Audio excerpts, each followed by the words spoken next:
Fatdım. Biz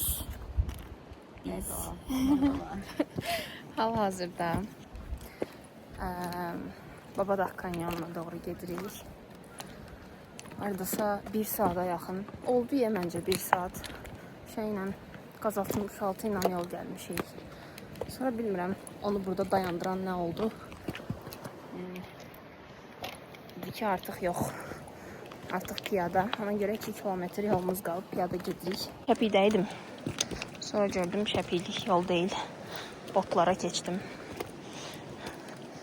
Qaz 66 kimi hiss edirəm. Kameram da buradadır.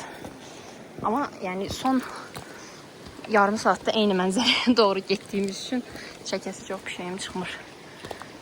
Oradan keçirik ki bütün həyatımızı, reputasiyamızı, hətta sağlamlığımızı, çünki suya tullanırıq və su soyuqdur. Bu ayaqqabılara borcluyuq. Yəni Человек паук. Давай.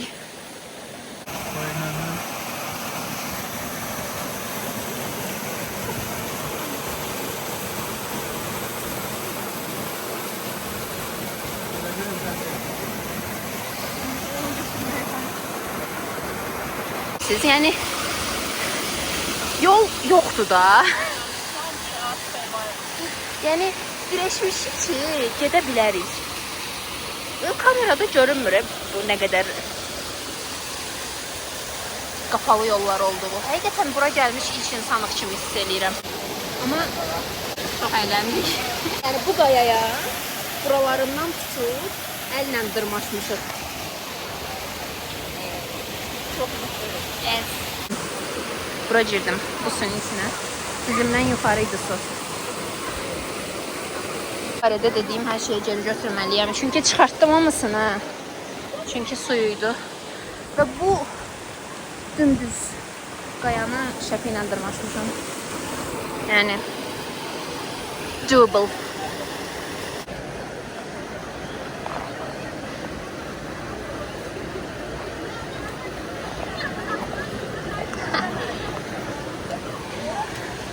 Bu da Babadak kanyonu.